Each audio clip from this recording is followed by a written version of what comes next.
आज आम सप्तम श्रेणी साहित्य बहिर 11 अध्याय मृत्यु विजयी बालक यह विषय अभ्यास कार्य आलोचना करवा। ता पूर्व आम कि कठिन शब्दार्थ देखने जपरी कौन देला ना बाल बाल अर्थ कौन बालक शिशु। धेनु अर्थ कौन गाई। चित्त अर्थ मन। स्व अर्थ निजर। विज्ञ अर्थ बुद्धियुक्त। रुद्ध अर्थ बंदी थिबा। अनशन अर्थ अनाहार। उन्मुक्त अर्थ खोला। संताप अर्थ मन दुख। जरा अर्थ वृद्धावस्था। सर्वस्व अर्थ निजर समस्त संपत्ति। जीर्ण अर्थ दुर्बल पुरातन जर्जरित। शीर्ण अर्थ पतला उत्कृष्ट। सुष्ट अर्थ हसपूर्ण आनंद। आधिपत्य अर्थ मालिकाना। मर्मान्तुत अर्थ हृदय विदारक। सेपरी रहस्य अर्थ गूढ़तत्व। आधिपत्य अर्थ मालिकाना। अवर्णनीय अर्थ जहाँ वर्णना करिहुए नहीं। आत्मज्ञान आत्मतत्व संबंधी। जटिल अर्थ दुर्बोध। अदेय अर्थ जहाँ न देवार योग्य। मर्माहत अर्थ दुखरे भांगी पड़ा। तो बर्तमान आम देखा अभ्यास प्रश्न उत्तर। तो 1 नंबर प्रश्न देला उत्तर कुह। करे देला महर्षि बाजश्रवा क्यों यज्ञर आयोजन करथिले। तो उत्तर कौन हम। महर्षि बाजश्रवा विश्वजित यज्ञर आयोजन करथिले। ख नंबर प्रश्न देला यज्ञर नियम गुड़िक कौन कौन थिला। तो उत्तर कौन लिखिब। यज्ञर नियम हेउछि यज्ञकर्ता निजर सर्वस्व दान करिवे। अतिथि और अभ्यागतंकर अर्चना करी सेमानकु भूमि धेनु अर्थ गाई सुवर्ण अर्थ सुना प्रभृति दान देवे। ग नंबर प्रश्न देला नचिकेता काहींकी विस्मित और मर्माहत हेले। उत्तर कौन लिखिब। पिता बाजश्रवा अकर्मण्य और रुग्ण गाई गुड़िक दक्षिणा देउथबार देखि विस्मित और मर्माहत हेले। घ नंबर प्रश्न देला नचिकेतांक प्रथम वर कौन थिला। तो उत्तर कौन लिखिब। नचिकेतांकर प्रथम वर थिला तांकर पिता पुत्र को हराई भोग करुवा संताप को दूर करने जम को प्रार्थना और पूर्व परी पितृस्नेह लाभर कामना। 9 नंबर प्रश्न देला जमराज केतेबेले नचिकेतांको अन्य वर प्रार्थना करने को कहले। उत्तर कौन लिखिब। नचिकेता जमराजंको मृत्युजयी आत्मज्ञान प्रदान पाई प्रार्थना करिबारु से एभली वर न नहीं अन्य वर प्रार्थना करने को कहले। 2 नंबर प्रश्न कौन देला उत्तर लेख। करे देला महर्षि बाजश्रवा उपस्थित अतिथि अभ्यागतंकर किपरि अर्चना करथिले। तो उत्तर कौन लिखिब। महर्षि बाजश्रवांकर विश्वजित यज्ञपीठरे बहु दूर दूरांतरु आसीथिबा अतिथि अभ्यागत माने आसी उपस्थित होइथिले। तो महर्षि बाजश्रवा प्रफुल्ल मनरे अभ्यागतंकर अर्चना करी निजर भूमि अर्थ जमी धेनु तो गाई सुवर्ण अर्थ सुना प्रभृति दान करथिले। तापर देख ख नंबर प्रश्न। घरे कौन देला नचिकेता क्यों कारणरू दुखित है। तो उत्तर कौन लिखिब। विश्वजित यज्ञर नियम अनुसार यज्ञकर्ता निजर सर्वस्व दान करने विधेय। महर्षि बाजश्रवा केतेक रुग्ण और जीर्णशीर्ण गाई दान करुथबार लक्ष्य करी दुख प्रकाश करथिले किए ना तांका पुत्र। तो पुनश्च पुत्र पितार श्रेष्ठ संपत्ति अटे। स्नेहरे अंध होई पुत्र को दान देबारे पिता कुंठा प्रकाश करुथबार लक्ष्य करी नचिकेता दुखित हेले। पिता यज्ञ फल लाभरू वंचित हेबे और यज्ञ निष्फल हेबा सुनिश्चित जानी नचिकेता दुख अनुभव करथिले। तापर देख ग नंबर प्रश्न। घरे कौन देला नचिकेता द्वितीय वରରେ कौन प्रार्थना करथिले। तो उत्तर कौन लिखिब। नचिकेता तांका द्वितीय वରରେ संसारवासी किपरि दुख दुर्दशा पाप और शोकरू मुक्ति लाभ करिवे सेथिपई आवश्यक मंत्र साधना विधि प्रदान करने प्रार्थना कले। तापर कौन लिखिब। ଏପରି ଏକ ଜଟିଳ ମନ୍ତ୍ର ସାଧନା କରିବା ପାଇଁ ନଚିକେତା ସମର୍ଥ କି ନା ଦ୍ୱନ୍ଦ୍ୱରେ ପଡ଼ି ମନ୍ତ୍ରଟି ପ୍ରଦାନ କଲେ ଓ ପରୀକ୍ଷା କରିବାକୁ ଯମରାଜ ଉଚିତ ମନେ କଲେ। ଯମରାଜଙ୍କୁ ବିସ୍ମିତ ଓ ଚକିତ କରି ସେହି ପରୀକ୍ଷାରେ ନଚିକେତା ସଫଳତାର ସହ ଉତ୍ତୀର୍ଣ୍ଣ ହୋଇଥିଲେ। ଫଳରେ ସେ ଦ୍ୱିତୀୟ ବର ଲାଭ କରିବା ସଙ୍ଗେ ସଙ୍ଗେ ଯମରାଜଙ୍କର ପ୍ରିୟ ଶିଷ୍ୟ ଭାବେ ଯମଙ୍କ ଗଳାର ରତ୍ନହାର ଲାଭ କରିଥିଲେ।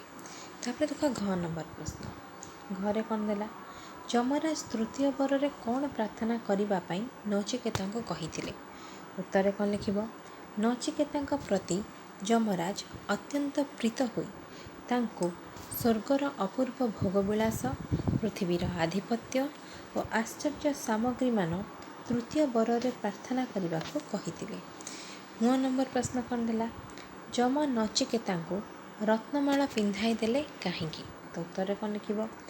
ଦ୍ୱିତୀୟ ବର ମାଗିବାକୁ ଯାଇ ନଚିକେତା ସଂସାରର ସକଳ ବ୍ୟକ୍ତି ତଥା ସମସ୍ତ ବ୍ୟକ୍ତି କିପରି ସାଂସାରିକ ଦୁଃଖ, ଦୁର୍ଦ୍ଦଶା, ପାପ ଓ ଶୋକରୁ ମୁକ୍ତ ହେବେ ତହିଁର ଉଚିତ ମାର୍ଗଦର୍ଶନ ସେ ମନ୍ତ୍ର ଦ୍ୱାରା ଶିକ୍ଷା ଲାଭ କରିବାକୁ ପ୍ରାର୍ଥନା କଲେ।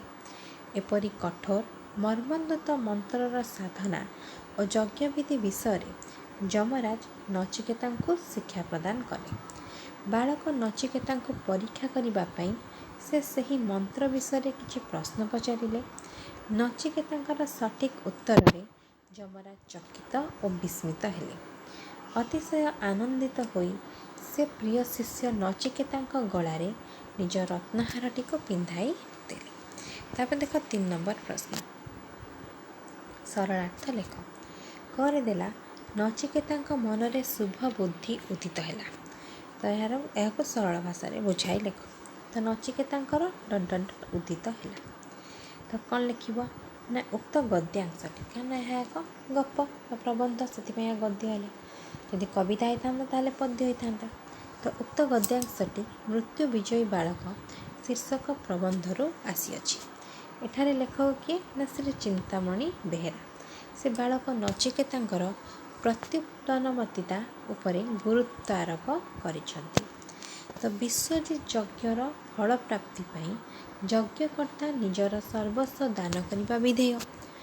ମହର୍ଷି ବାଜଶ୍ରବା ସେଥି ନିମନ୍ତେ ଅତିଥି ଅଭ୍ୟାଗତଙ୍କର ଅର୍ଚ୍ଚନା କରି ଆପଣାର ଅର୍ଥ ନିଜର ଭୂମି ଅର୍ଥ ଜମି, ଧେନୁ ଅର୍ଥ ଗାଈ ଓ ସୁବର୍ଣ୍ଣ ଅର୍ଥ ସୁନା ପ୍ରଭୃତି ଦାନ କଲେ ଓ ଆଶୀର୍ବାଦ କାମନା କଲେ।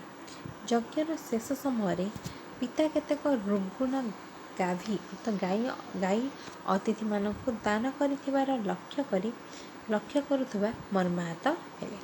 ତ ଯଜ୍ଞର ଶେଷ ସମୟରେ ସେ ଲକ୍ଷ୍ୟ କଲେ ଯେ ତାଙ୍କର ପିତା ସ୍ନେହର ବଶବର୍ତ୍ତୀ ହୋଇ ତାଙ୍କୁ କାହାରିକୁ ଦାନ କରିନାହାନ୍ତି। ତେଣୁ ତତ୍କ୍ଷଣାତ୍ ସେ ପିତାଙ୍କୁ ପ୍ରଶ୍ନ ପଚାରିଲେ ଯେ ତାଙ୍କୁ ପିତା କାହାକୁ ଦାନ କରିଛନ୍ତି। ତ ପୁତ୍ରର ଏ ପ୍ରକାର ପ୍ରଶ୍ନରେ ପିତା ନୀରବ ରହିବା ଲକ୍ଷ୍ୟ କରି ନଚିକେତା ବାରମ୍ବାର ସେହି ପ୍ରଶ୍ନ କରିବାକୁ ଲାଗିଲେ। ତ ବାଜଶ୍ରବା ବିରକ୍ତ ହୋଇ ତାଙ୍କୁ ଯମକୁ ଦାନ କରିଛନ୍ତି ବୋଲି କହିବାରୁ ନଚିକେତା ଠିକ୍ ସମୟରେ ଯମପୁରକୁ ଯାତ୍ରା କରିବାକୁ ଅଗ୍ରସର ହେଲେ।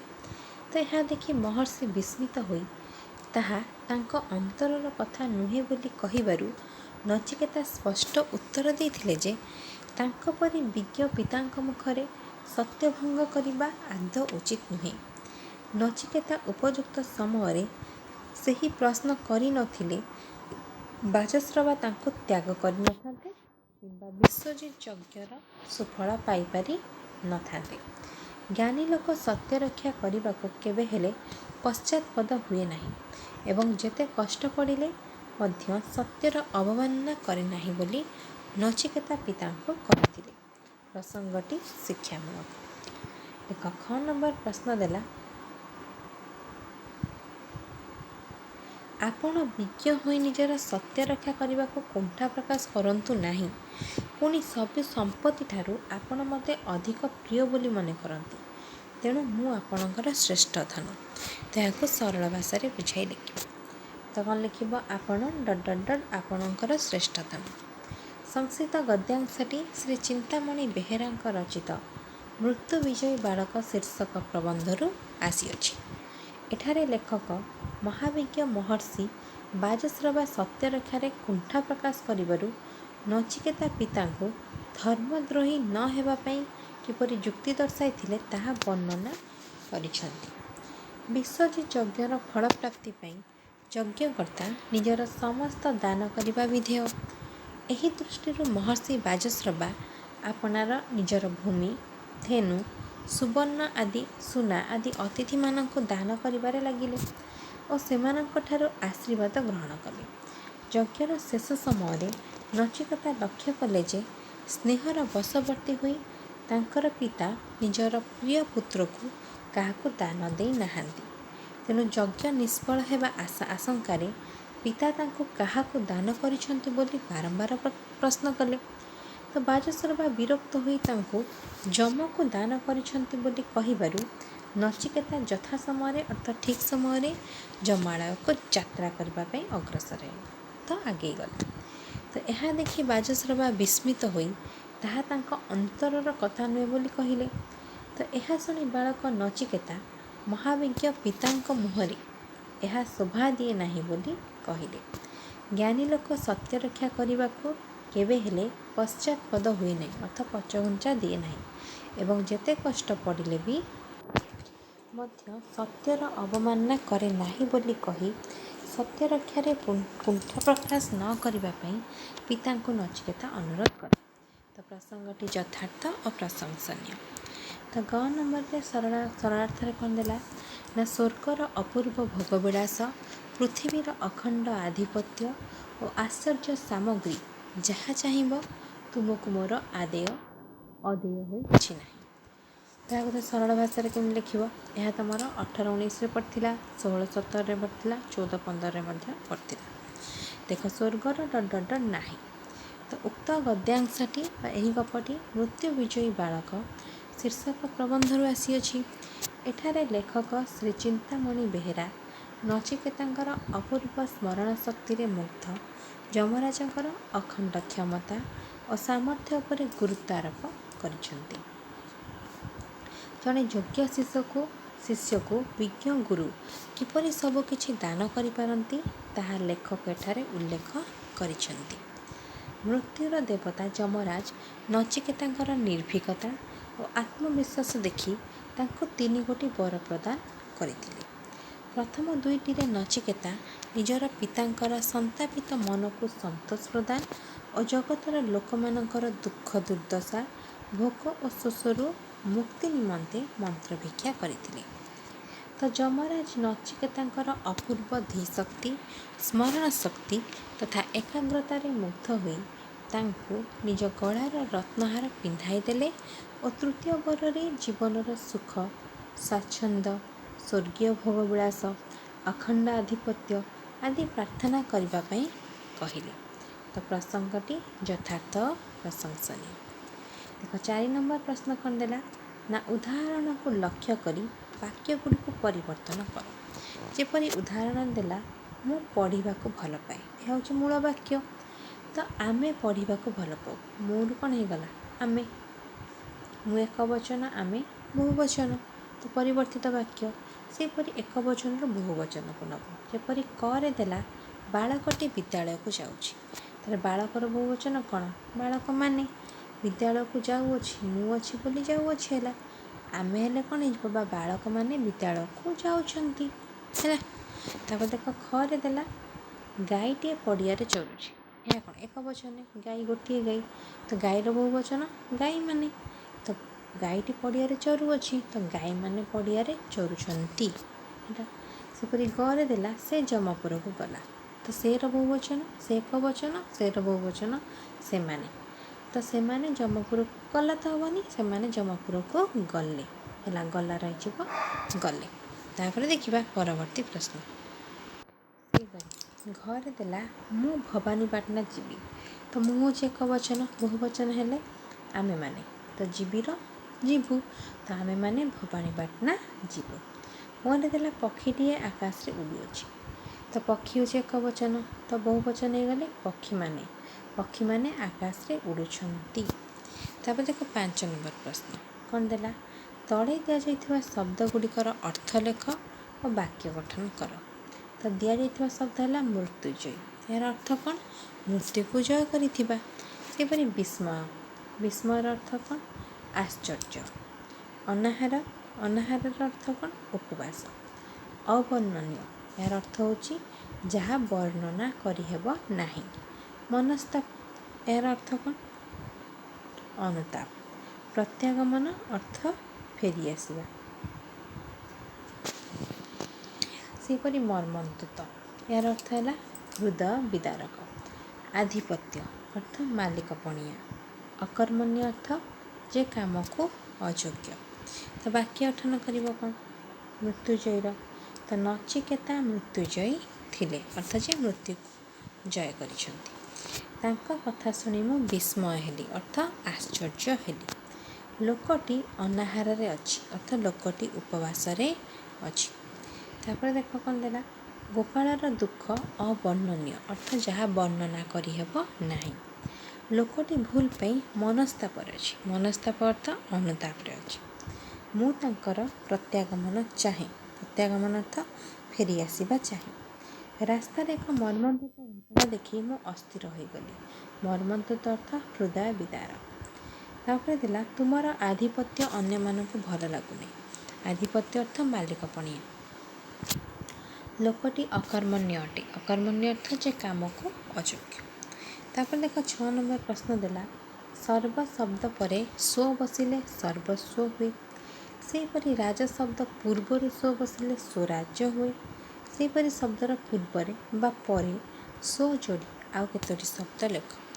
ଯେପରି ସ୍ୱ ପରେ ଗଠିତ ଶବ୍ଦ, ଅର୍ଥ ଗୋଟେ ଶବ୍ଦର ତା ପରେ ସ୍ୱ ଲାଗିବ। ଶବ୍ଦ ପରେ ସ୍ୱ ବସିଲେ, ଯେପରି ରାଜ ପରେ ସ୍ୱ ବସିଲେ ରାଜସ୍ୱ, ନିଜ ପରେ ସ୍ୱ ବସିଲେ ନିଜସ୍ୱ, ପର ପରେ ସ୍ୱ ବସିଲେ ପରସ୍ୱ। ସେହିପରି ସ୍ୱ ପୂର୍ବ ଗଠିତ ଶବ୍ଦ, ଗତ ପୂର୍ବରୁ ସ୍ୱ ବସିଲେ ସ୍ୱର୍ଗତ, ଧର୍ମ ପୂର୍ବରୁ ସ୍ୱ ବସିଲେ ସ୍ୱଧର୍ମ, ଗୃହ ପୂର୍ବରୁ ସ୍ୱ ବସିଲେ ସ୍ୱଗୃହ। ତାପରେ ଦେଖିବା ପରବର୍ତ୍ତୀ 7 ନମ୍ବର ପ୍ରଶ୍ନ ଦେଲା, ଚାକର ଶବ୍ଦ ସ୍ତ୍ରୀଲିଙ୍ଗରେ ହେବ ଚାକରାଣୀ। ସେହିପରି ବୃତ୍ତ ଭିତରେ ଥିବା ଶବ୍ଦ ଗୁଡ଼ିକ ସ୍ତ୍ରୀଲିଙ୍ଗ ରୂପ କ'ଣ ହେବ ଲେଖ। ଯେପରି ଜନକର କ'ଣ ହେବ? ଜନନୀ। ସେହିପରି ମହାରାଜର କ'ଣ ହେବ? ମହାରାଣୀ। ସେହିପରି ବାଘର କ'ଣ ହେବ? ବାଘୁଣୀ। ସେହିପରି ପିତାର କ'ଣ ହେବ? ମାତା। ସେହିପରି ଶିଷ୍ୟର କ'ଣ ହେବ? ଶିଷ୍ୟା। ସେହିପରି ବୁଢ଼ାର କ'ଣ ହେବ? ବୁଢ଼ୀ। ସ୍ୱାମୀର କ'ଣ ହେବ? ସ୍ତ୍ରୀ। ତାପରେ ଦେଖ 8 ନମ୍ବର ପ୍ରଶ୍ନ। 8 ନମ୍ବର ପ୍ରଶ୍ନ କ'ଣ ଦେଲା, ତଳେ ଦିଆଯାଇଥିବା ପଦ ଗୁଡ଼ିକର ବଚନ ଚିହ୍ନାଇ ଦିଅ। ଦିଆଯାଇଥିବା ପଦ ହେଲା ଅଭ୍ୟାଗତ ମାନେ। ତ ବଚନ କ'ଣ? ଅଭ୍ୟାଗତ ମାନେ ଅଛି, ଅର୍ଥ ବହୁ ବଚନ। ଯଦି ଅଭ୍ୟାଗତ ଥାନ୍ତା ତାହେଲେ ଏକ ବଚନ। ପଲେ ଗାଈ, ଯଦି ଗାଈ ଥାନ୍ତା ଏକ ବଚନ, ପଲେ ଲାଗିଲା ସେଥିପାଇଁ ବହୁ ବଚନ। ଆପଣ ଏକ ବଚନ, ଆପଣ ମାନେ ବହୁ ବଚନ ଥାନ୍ତା। ଗାଈ ଗୁଡ଼ିକ ତେଣୁ ବହୁ ବଚନ। 3ଟି ଦିନ, ଗୋଟେ ଦିନ ହେଇଥିଲେ ଏକ ବଚନ, 3ଟି ଦିନ ତାହେଲେ ବହୁ ବଚନ। ତାପରେ ଦେଖ 9 ନମ୍ବର ପ୍ରଶ୍ନ। ତ 9 ନମ୍ବର ପ୍ରଶ୍ନ କ'ଣ ଦେଲା, ତଳେ ଦିଆଯାଇଥିବା ଶବ୍ଦ ଗୁଡ଼ିକର ବିପରୀତାର୍ଥ ବୋଧକ ଶବ୍ଦ ଲେଖ। ଦିଆଯାଇଥିବା ଶବ୍ଦ ଦେଲା ପୂର୍ଣ୍ଣ, ତ ବିପରୀତ ବୋଧକ ଶବ୍ଦ କ'ଣ ହେବ? ପୂର୍ଣ୍ଣର ଶୂନ୍ୟ। ସେହିପରି ପାପର ପୁଣ୍ୟ, ବୁଢ଼ାର ପିଲା, ଶେଷର ଆରମ୍ଭ, ଅବର୍ଣ୍ଣନୀୟ ବିପରୀତ ବର୍ଣ୍ଣନୀୟ। ସେହିପରି ନିଦ୍ରାର ଅନିଦ୍ରା, ଜ୍ଞାନୀର ଅଜ୍ଞାନ, ବ୍ୟବସ୍ଥାର ଅବ୍ୟବସ୍ଥା। ସେହିପରି ଭାବରେ ଦେଖିବା ପରବର୍ତ୍ତୀ ପ୍ରଶ୍ନ। 10 ନମ୍ବର ପ୍ରଶ୍ନ ଦେଲା, ପ୍ରାୟ 100ଟି ଶବ୍ଦ ମଧ୍ୟରେ ଉତ୍ତର ଲେଖ। କରେ ଦେଲା, କେଉଁ ଗୁଣାବଳୀ ପାଇଁ ନଚିକେତା ଆତ୍ମଜ୍ଞାନର ଅଧିକାରୀ ହୋଇପାରିଥିଲେ। ତ ଉତ୍ତରରେ କ'ଣ ଲେଖିବ? ନଚିକେତା ଥିଲେ ଅପୂର୍ବ ସାହସ ଓ ସତ୍ୟନିଷ୍ଠାର ଅଧିକାରୀ। ସେ ଥିଲେ ନିର୍ଭୀକ ଓ ତେଜସ୍ୱୀ। ତାଙ୍କର ଅନ୍ତର ତଳେ ରହିଥିଲା ଦୃଢ଼ ବିଶ୍ୱାସ ଓ ସାହସ। ପିତାଙ୍କ ପ୍ରତି ତାଙ୍କର ଭକ୍ତି ଥିଲା ଅପରିସୀମ। ପୁତ୍ରକୁ ଯମଦ୍ୱାରକୁ ପଠାଇଥିବାରୁ ପିତାଙ୍କ ପ୍ରାଣରେ ଆସିଥିବା ଗଭୀର ବ୍ୟଥାକୁ ଦୂର କରିବା ପାଇଁ ସେ ଯମକୁ ପ୍ରାର୍ଥନା କରିଥିଲେ।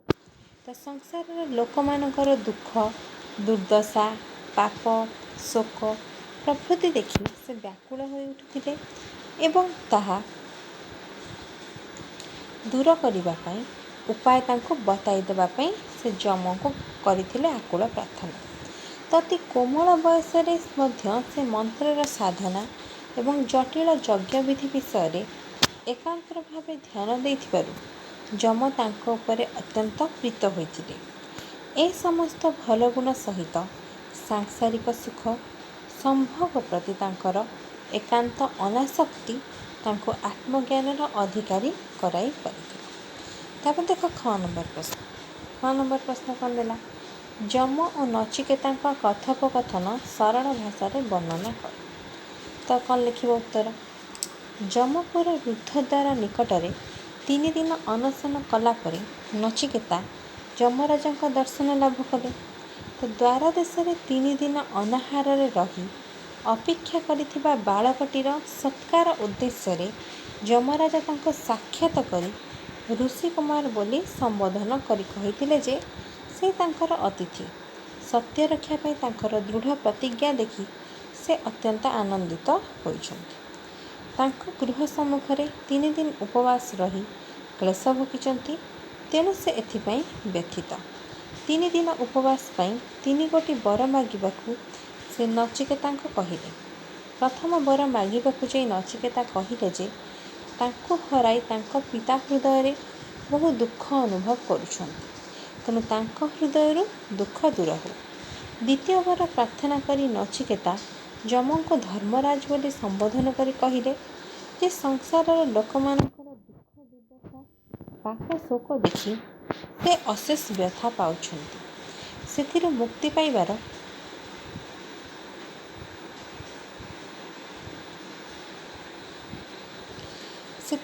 पाइबार बाट जम नचिकेता कहिले जे ताहा जन समाज रे प्रचार करिवे और एहा द्वारा जमराजांकर जश वृद्धि पाइब।